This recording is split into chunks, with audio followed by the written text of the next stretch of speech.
Hi everybody, good morning, it's great to be here. But I've been asked to say a few words about why the programme's important, so I'm going to link it to the wider efforts to tackle climate change. And in a nutshell, the programme offers you an opportunity to do your bit to help tackle climate change, to make a difference and gain some really valuable experience for your personal and professional development while you're doing that, and to generate other important benefits for our university and the wider community. And there will also be an opportunity for you to win funding for projects and a potential internship with business, which Lucinda will tell you more about later. So point one, it's an opportunity to do your bit to help tackle climate change. As we all know, climate change is already happening.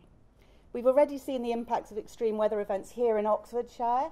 We've had 4 major floods in the last decade, including an unprecedented summer flood, and all the human and economic disruption that entails. We know the impacts in other parts of the world, many other parts of the world, are likely to be more extreme. And in many cases, it will be those who've contributed least who will suffer the most. But there is, as we know, still a window of opportunity to act to prevent dangerous climate change of above a 2 degrees rise in temperature, although it's closing rapidly. So in the international climate change negotiations, an important principle is the polluter pays, which means that those who with the biggest emissions should do the most to mitigate them. The UK is the world's 10th largest emitter, I think, and the 5th largest source of historical emissions. So what we do here in the UK matters not just in terms of carbon mitigation, but also the example we set in international climate change talks and modelling change to other countries.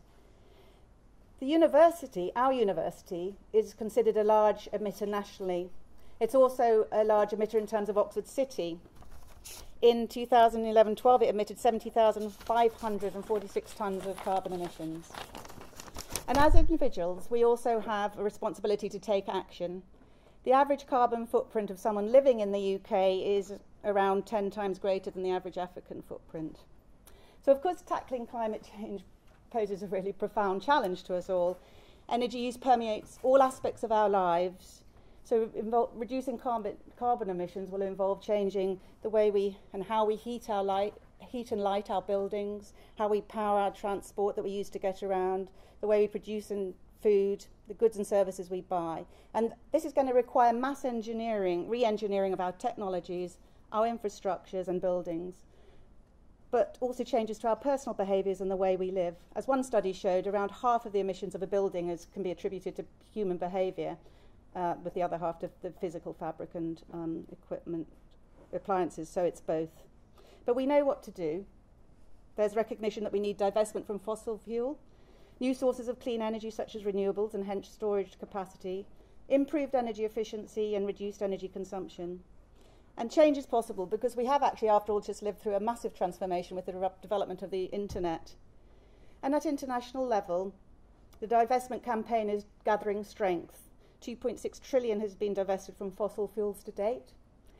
And the big emitters now, US, India, China, are showing signs of taking action.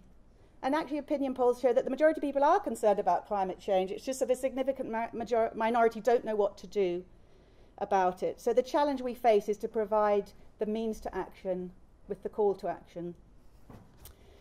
But we can't just wait for governments. The recent targets put forward by the major polluters for the Paris talks are actually much better than expected, but they're still not quite enough to prevent dangerous climate change.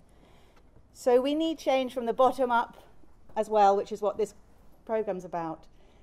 And as Nick Stern said, the question is, what are we waiting for? The public wants the politicians to do something, and politicians wait for the public. But we need action from both.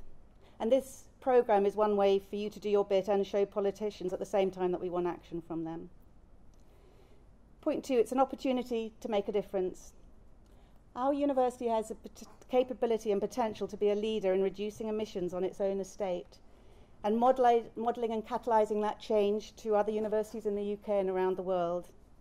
It's conducting research both into the technological, infrastructural and social changes that we are going to need. I think Phil's going to say more about this. And just one quick example is it's developed somewhere in the university, somebody's developed some innovative solar cell technologies that can be printed on glass windows, which is just, if commercialised, is going to be hugely transformative.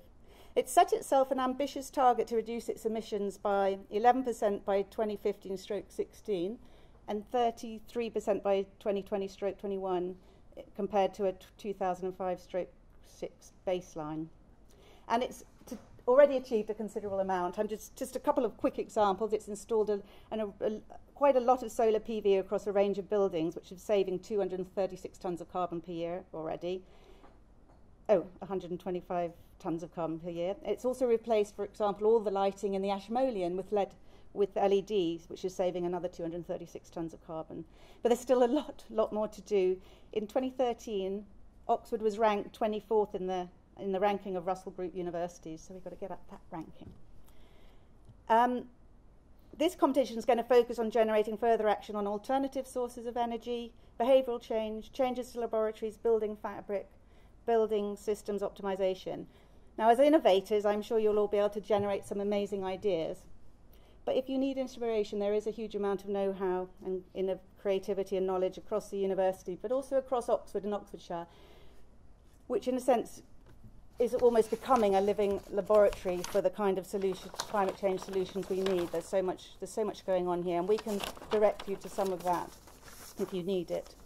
But as a group of individuals, you also have the capability and potential to make change happen.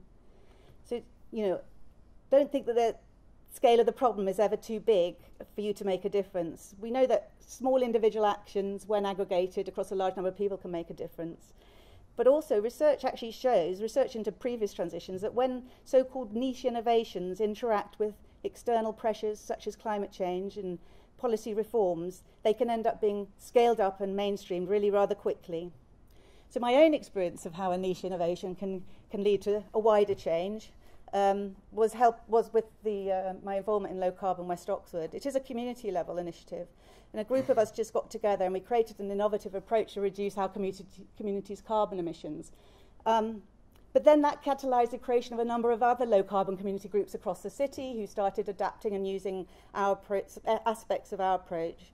And it led to the creation of something called the Low Carbon Hub, which is a social enterprise supporting schools, businesses, communities across Oxfordshire to generate renewable energy, again informed by our experience and other grassroots experience.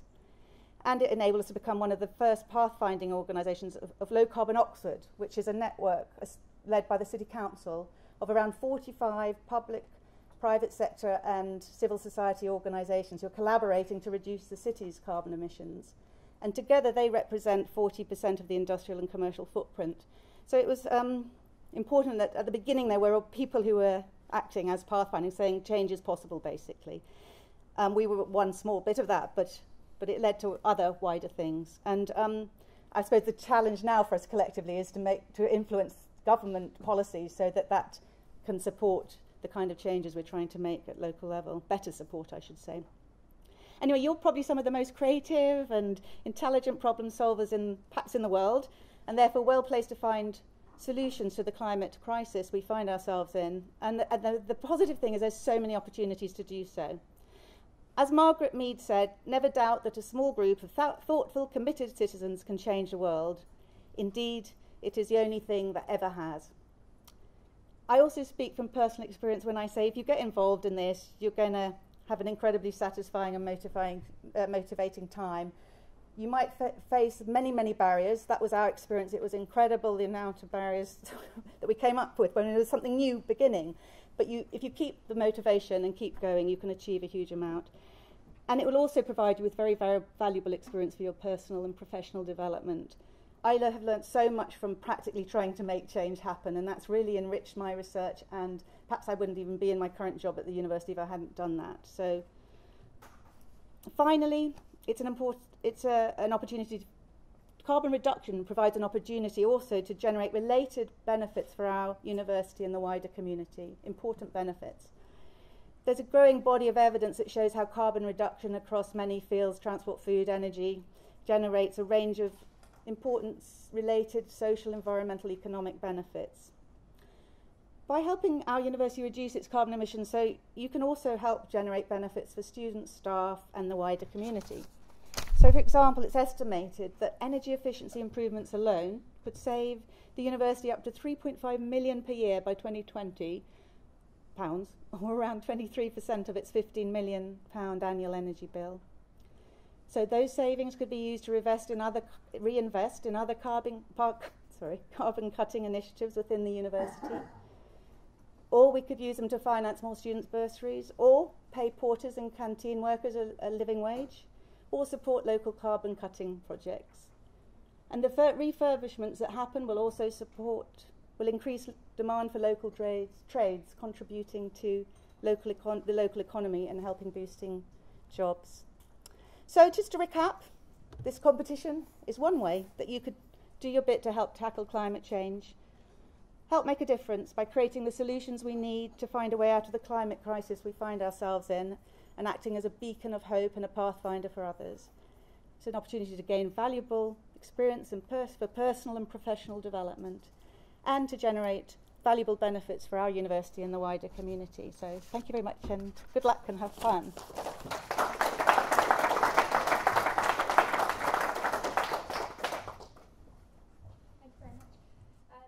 You've had a bit of time to study this beautiful logo that we've got for our energy network, and you can see how broad it is, covering all aspects of energy, and that's something we're very proud of here at Oxford, that we've got people who don't just stay within their niche of research, but that we're actually trying to bring this all together. I want to give you some examples of other people who've taken fundamental work, and those that I can't cover, it's all available to you on the website, energy.oxford.ac.uk, which Freya is now managing, and there's a lot of information about all the areas that we're tackling here. Now, here are the 4 examples I want to show you, and I also want to give you a sense of the people behind them. So these are the 4 that I'll introduce to you.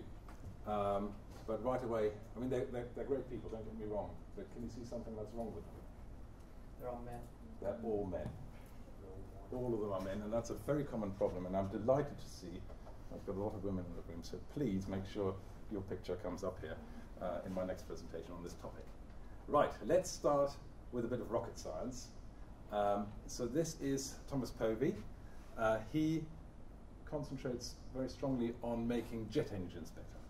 And one of the problems with jet engines is they get very hot, especially the tips of the blades suffer real stresses, and you have to be very careful with the temperature management on these blade tips. That's what he does when he's in the lab. In his spare time, he loves going hiking and mountaineering. And during one of those trips, he tried, being British, he wanted to make a cup of tea. And he found that very difficult. Basically, in those conditions, it took forever for the water to boil. And for a good cup of tea, it has to be properly boiling.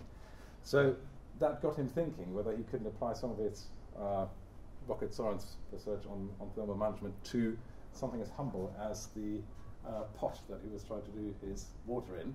So he basically used his lab equipment to look at the thermal properties of the pot, how the heat dissipates, and set to work trying to improve on that by using some very simple ribs to begin with. And he got really into it. He thought, I can do better. And he came up with this early design and many designs that he then sort of iteratively improved on until he came up with this flare pan here in the middle, which is now a commercial product. You can go online and buy this thing, and it's 40% more efficient. So it uses 40% less energy to boil his cup of tea, which can make a big difference worldwide. And he's been awarded duly with awards, and the press has been all over this, so this has been a real success story. So that's Thomas Povey. The next person I want to introduce to you is Nick Jelley.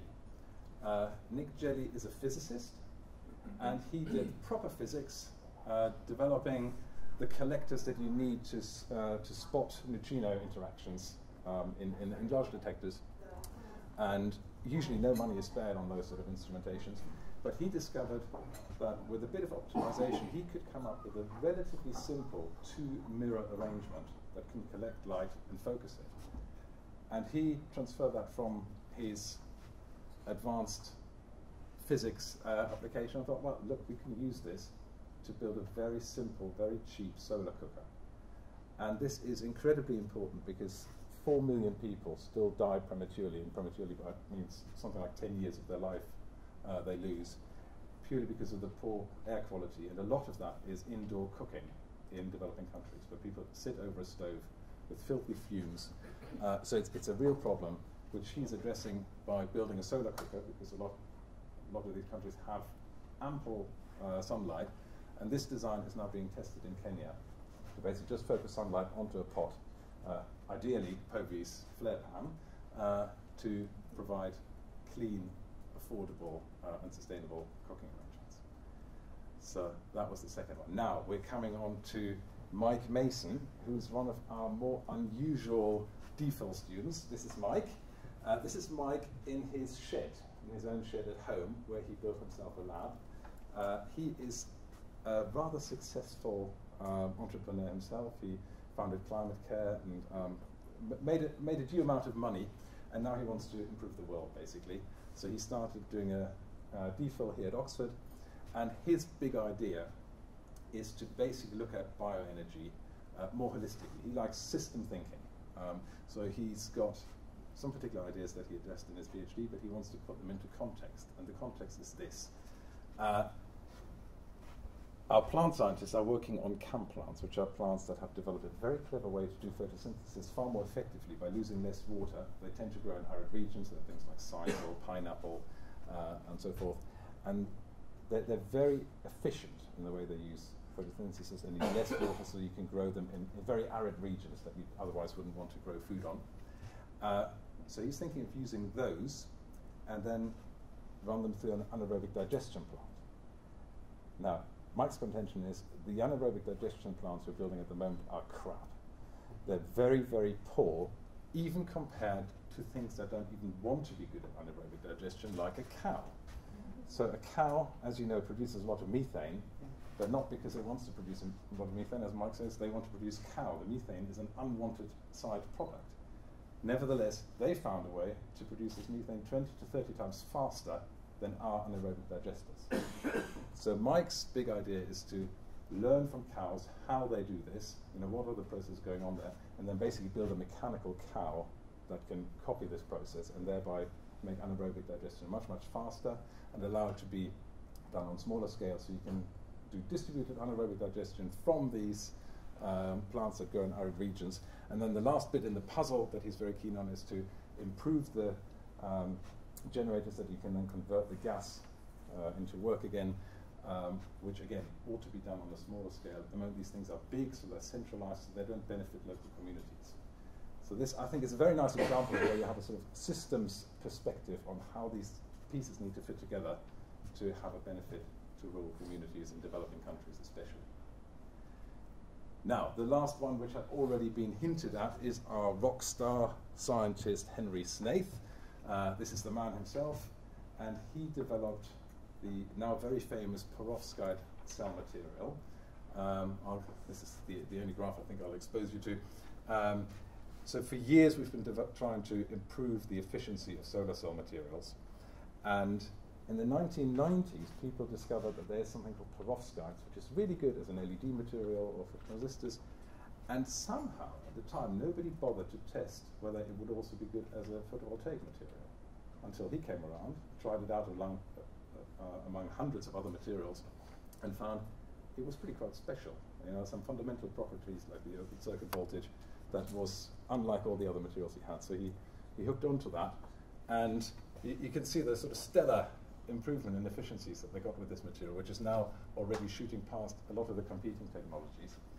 And one of the things he's thinking very seriously about at the moment is you could use it as a solar material in its own right, but even better, you can take existing solar cells, coat this wonder material on top, and make our solar panels even more efficient than they are, so as an efficiency improvement.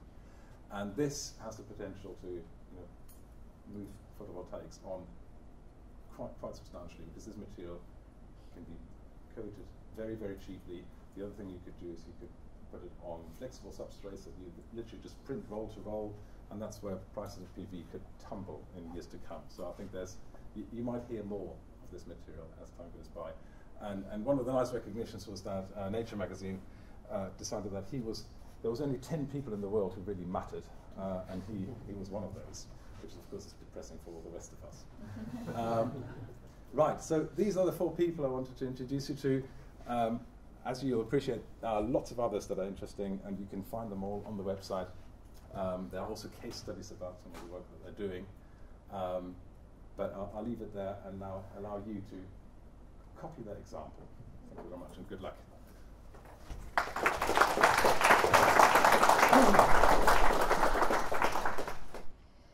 So I wanted to start with some background to the university and how it manages its carbon. So Ruth mentioned earlier how much we spend on energy, and I just wanted to ask you guys that question. Did anyone pick up on that? 15 million, yeah. Yeah, so it's between 12 and 15 million. Obviously that changes with the prices and how much we spend each year. How much do you reckon we spend on carbon tax? Anybody? Go on, be brave. I'm going to ask you questions all the way through this. So, so it's about 700,000. Okay. So the more carbon we emit, the more money we have to pay. Are you guys aware of CRC and EU ETS? No. So we've got the carbon reduction commitment. It's CRC EES. I can't remember the full thing. But basically that's a carbon tax that we pay in the UK for the carbon that we emit. And the EU ETS is a carbon tax that we pay. It is a Europe-wide tax. There's suspicions that it might all change in the next year, but at the moment, basically any carbon that we emit, we get taxed on, which just costs us a lot of money. So we'd rather reduce our carbon. But there are other motivations for why we want to reduce our carbon. The other one is that it's the right thing to do. And there's two other reasons. So HEFCE, who are the higher education funding body, they have a sector target of 40%, and so we've set a target to fit in with their target and help HEFCE achieve their sector target. So has anyone picked up on what the university target might be? 33%, yeah. So technically, word for word, it's 33% reduction on a 2005 baseline, which has to be achieved by 2021. And the amount, there's a static amount of carbon, and that amount is 21,773 tons of carbon. And at this moment in time, we are on track to achieve 50% of that target by the end of 2016. So we're well on track to achieving the target. And it's all a really good story at the moment, but we do have to bear in mind that the estate is also expanding.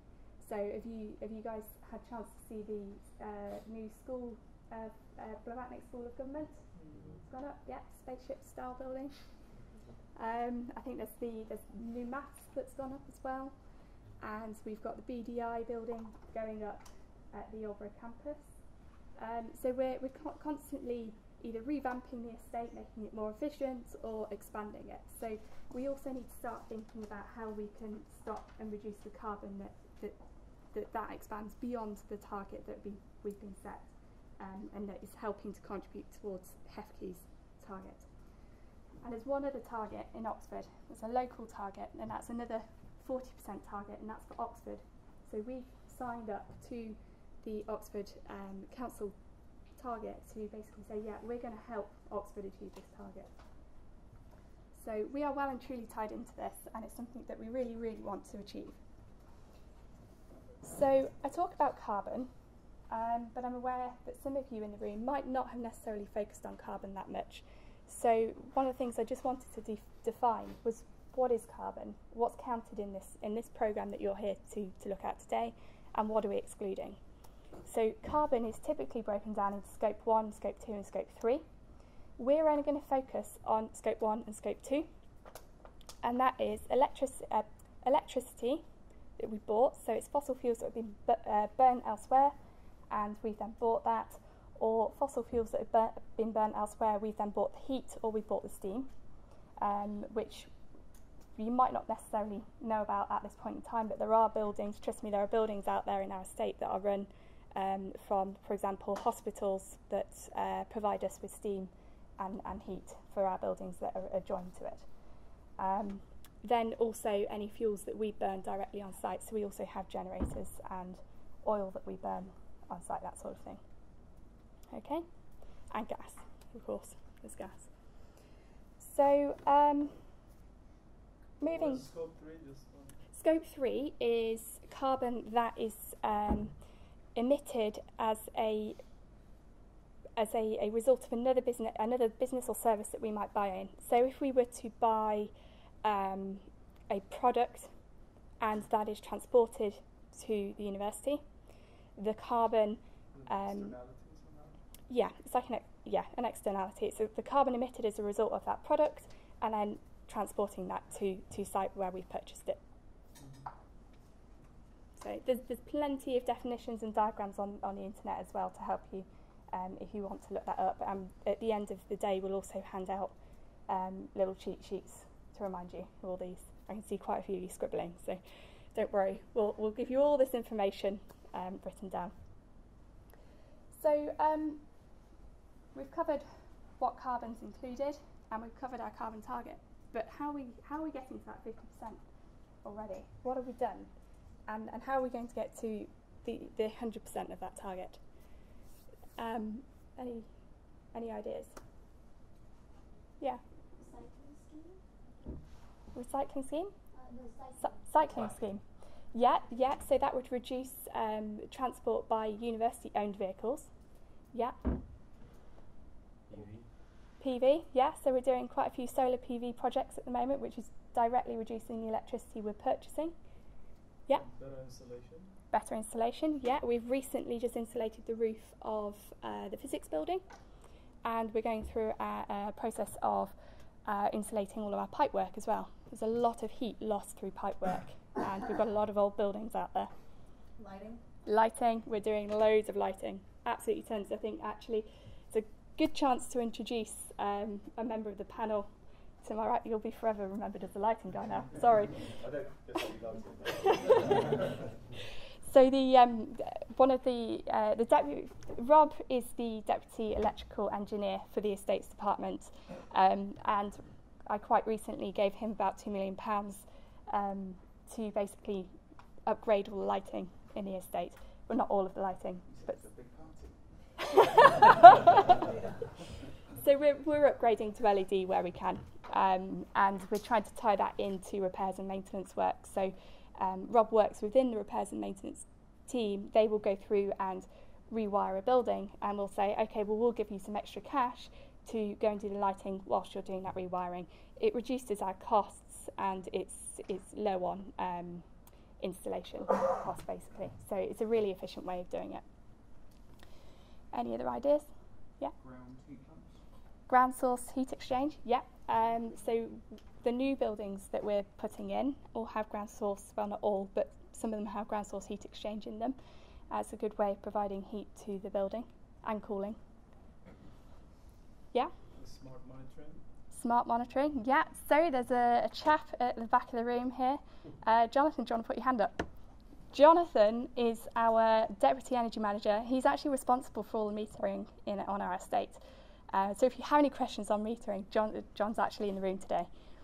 But we have systems where we can see what each building is doing, how they're performing, and we have quite a high degree of sub-metering as well. So most of our electrical panels are sub-metered to some degree. In some buildings we can actually see what each air handling unit is actually performing at.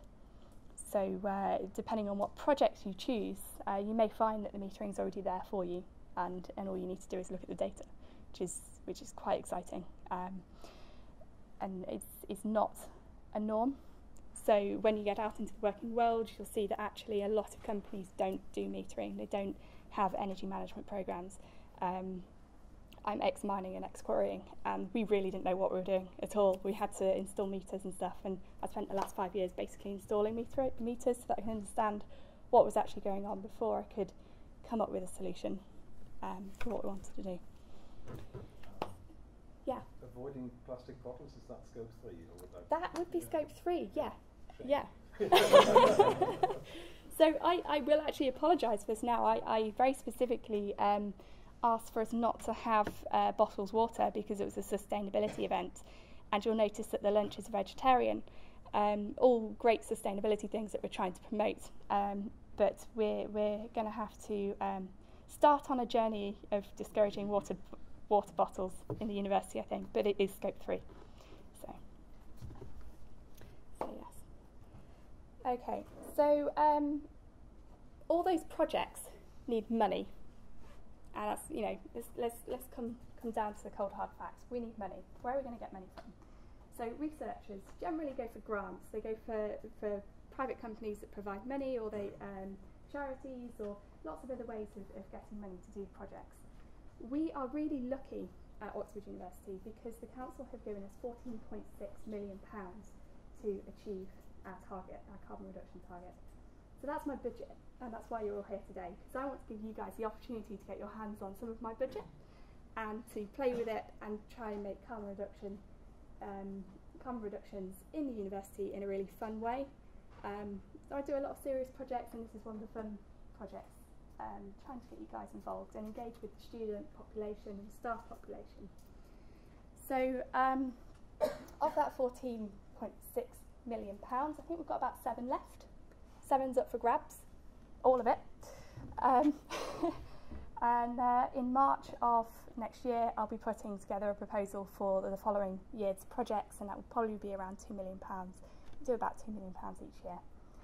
So the limit of your projects is that, basically. But we're expecting anything from no-cost behavioural change programmes to anything. We anticipate things up to £100,000. I'd like to just run through 2 projects that we've done as part of the carbon reduction programme, just to give you a flavour of the sorts of things that I've been doing over the last 10 months. But also you'll find on your tables, I think there's 1 per table, there's a list of the projects that we've actually done, and basically those are excluded because it's an innovation programme. Anything we've already done is excluded from this programme.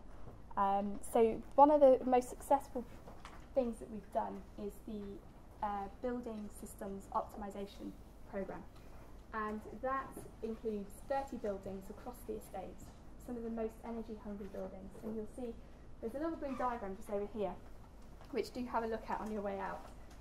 It splits the carbon emissions from each building down by the absolute amount of emissions, so the colour of the size of the box, and then also by metre squared, so how intense is the carbon emissions from that building as a result of what they're doing in there. So that might help focus where you look at for your projects. But interestingly, just to get this correct, something like 70% of the energy used is used in the medical and life sciences areas of the university. So if you're looking to make big savings, those are the areas to look at. But the BMS project, BMS, Building Management Systems project, is about saying, okay, well, we don't need to install new kit. We don't need to dramatically change new systems. Why don't we just get those systems working correctly? Why don't we actually get the set points on them working? You'll notice it's quite warm in this building today. So we've probably got cooling on. We've probably had heating on overnight. Did we necessarily need to be doing that? And that's the question we're asking in each building. So we're actually doing this project on Side Business School at this very moment. And we just completed Earth Sciences. Earth Sciences, we found 84.5 tonnes of carbon in that building, which we now save every year as a result of just making the systems work better, making sure that they're not running when the building is empty, making sure that systems aren't conflicting against each other. I'm just going to run through a key KPI for you, key performance indicator, which is going to be quite important as you move forward through this programme. And that is that whilst the 7 million or the 14.6 million sounds like a lot of money, it really isn't when you divide the amount of money we've got by the target that we have. And that KPI basically gives us £670 per tonne of carbon that we need to save. So that's your target figure. Okay, if you take anything away from today, it's that £670 per tonne of carbon. To give you some examples of how different projects perform to that KPI, behavioural change can often be free, £0 per tonne of carbon. Building management systems, at the moment we're hitting £420 per tonne of carbon. Really cheap projects because we're not physically doing anything. All we're doing is tweaking systems to make things work better. Lighting, what do we reckon? 3,000, yeah, it's bad. It's very expensive to do. You're better telling people to turn it off than to physically replace it. And that's why we tried to do the lighting projects as part of other projects. It makes it a little bit cheaper for us. What about solar panels?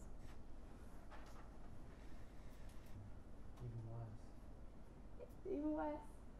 Who did that come from? Yeah. So it's around 3,000, which is really quite scary when you think about it.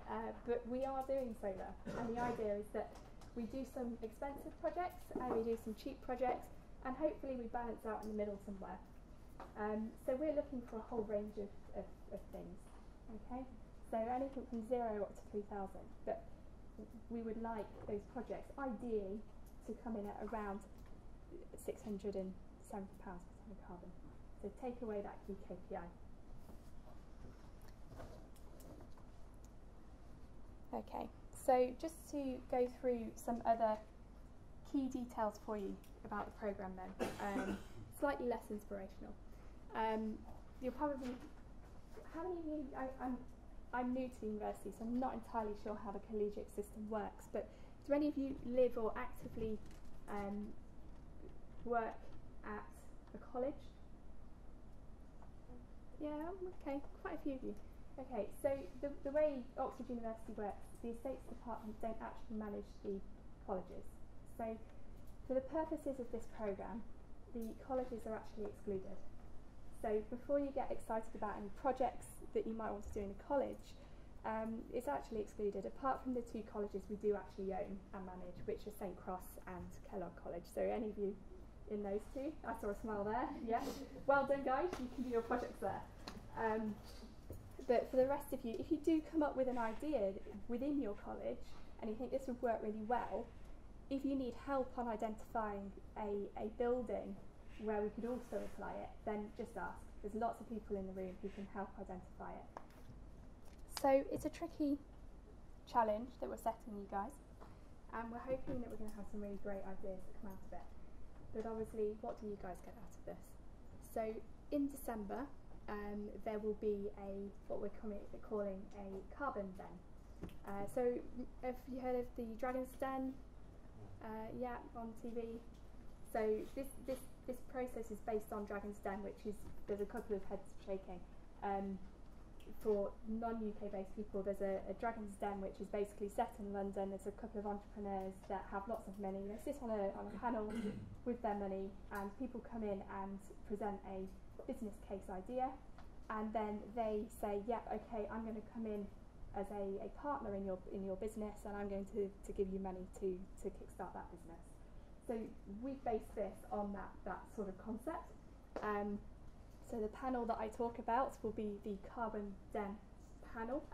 So we've obviously got Hawley and Siemens on the panel, as well as a couple of practical people, including myself, and then some academics as well. So there's a nice mix of people on the panel. And the idea is that you'll come and present your idea, whether it be in a group or as an individual. You present your idea and business case to us, and then we will decide as a panel whether to fund that project. If we do decide to fund that project, then there's a couple of options open to you. It's quite flexible.